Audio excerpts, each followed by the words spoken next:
Esse homem apertou um botão e condenou milhares de pessoas sem saber. E o pior, ele achava que estava salvando todo mundo. Abril de 1986, União Soviética. Uma usina nuclear considerada a mais segura do mundo. Naquela noite, um grupo de engenheiros estava prestes a realizar um teste de rotina.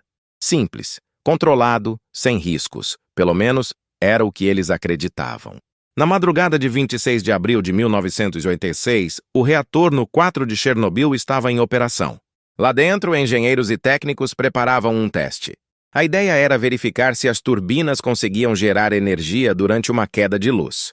O tempo necessário para os geradores de emergência entrarem em funcionamento. Um teste, já feito antes, protocolo padrão. Presta atenção nisso. O problema é que esse mesmo teste havia falhado 3 vezes antes.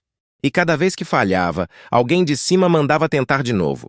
A pressão política para mostrar que a tecnologia soviética era perfeita era enorme. E aqui já começa o erro mais absurdo dessa história. Repara nisso. Eles já sabiam que o teste era problemático.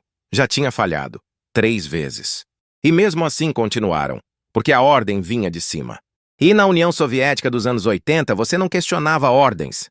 O reator estava operando em potência muito baixa, instável. Os próprios técnicos observavam os números e sabiam que aquilo não estava certo. O engenheiro-chefe do turno, Leonid Toptunov, tinha apenas 26 anos. Estava naquele cargo há menos de 4 meses. 4 meses. Ali estava ele, às 1 da manhã, responsável por um dos reatores mais potentes do mundo. Num estado que os manuais claramente diziam, não opere nessas condições. Um garoto de 26 anos, 4 meses no cargo, de madrugada, com um reator nuclear instável nas mãos dele. Isso não é um erro, é uma receita para catástrofe. Mesmo assim, a ordem veio. Continuem o teste. E aí aconteceu algo que até hoje parece absurdo. Agora vem a parte mais absurda de toda essa história. Para que o teste funcionasse, os operadores precisavam desligar o sistema automático de segurança do reator. Isso mesmo. O sistema que existia justamente para evitar acidentes foi manualmente desativado. Eu preciso pausar aqui porque isso é surreal. Você tem um reator nuclear instável, de madrugada, com uma equipe exausta, e alguém decide desligar o sistema de segurança. Isso não é negligência, é outro nível completamente diferente. O teste começou.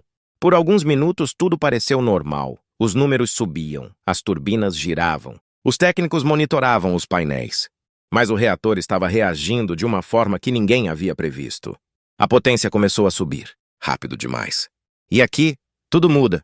0h23 da manhã. Alexander Akimov, o supervisor do turno, percebeu que algo estava muito errado. Os medidores de potência subiam sem parar. O reator estava fugindo do controle. Ele tomou a única decisão que fazia sentido naquele momento. Pressionou o botão AZ5, o botão de emergência, o que deveria inserir as barras de controle. O botão que existia para salvar vidas. Mas o que aconteceu a seguir vai contra tudo que você esperaria. As barras de controle começaram a descer. E ao invés de frear a reação, elas a aceleraram. Era um defeito de design. Conhecido, documentado internamente, nunca corrigido, porque admitir o problema significaria admitir que o reator soviético tinha uma falha. E isso a União Soviética jamais admitiria publicamente. Esse é o detalhe que me deixa sem chão toda vez que eu leio sobre isso. O botão de emergência, o último recurso, aquilo que você aperta quando tudo está errado, era o gatilho da explosão. Eles não tinham saída.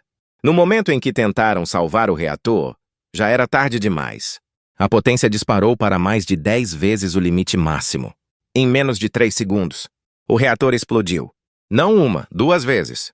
A segunda explosão foi tão violenta que arrancou a tampa de aço do reator, uma estrutura que pesava 1000 toneladas, e a jogou para cima. O teto do edifício desapareceu. E então o céu ficou de um azul brilhante, quase bonito. Uma luz que os trabalhadores do lado de fora observaram sem entender o que era. Era a radiação ionizando o ar. Os bombeiros que chegaram primeiro não sabiam o que estavam enfrentando. Alguns pegaram nas barras de grafite arremessadas para fora do reator, com as mãos nuas, porque pareciam pedaços de carvão. Pensa nisso por um segundo. Mãos nuas, grafite radioativo. Em dias, estavam morrendo. Semanas depois, todos estavam mortos. Isso muda tudo quando você entende o que estava no ar naquela noite. Nas horas seguintes, as autoridades soviéticas receberam os primeiros relatórios e tomaram uma decisão que definiria o nível de tragédia do que estava por vir. Minimizar. A população de Pripyat, 50 mil pessoas vivendo a menos de 3 quilômetros da usina, não foi evacuada imediatamente. Na manhã seguinte, as crianças foram para a escola. As pessoas foram trabalhar. Durante 36 horas, a cidade funcionou normalmente enquanto o reator expelia radiação no ar. Quando a evacuação finalmente veio, as pessoas foram avisadas. Levem o suficiente para 3 dias.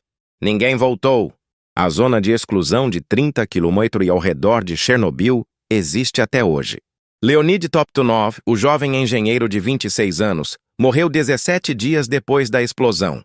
Alexander Akimov, o supervisor que pressionou o botão, morreu 14 dias depois. Até o fim, ele repetia que havia feito tudo certo, que havia seguido os protocolos. E, tecnicamente, ele estava certo.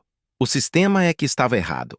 Chernobyl não foi um acidente causado pela incompetência de um único homem. Foi o resultado de um sistema que punia quem questionava, escondia erros para proteger uma imagem e colocava a pressão política acima da segurança humana. O botão que não podia ser apertado precisava existir porque o design era falho. E o design era falho porque admitir falhas era proibido. Às vezes, o maior perigo não é o erro em si. É a cultura que impede as pessoas de falar sobre ele. Agora eu quero saber de você. Se você estivesse no lugar de Akimov às 1h da manhã com o reator descontrolado, você teria apertado aquele botão? Deixa nos comentários. E me diz, um acidente assim poderia acontecer hoje?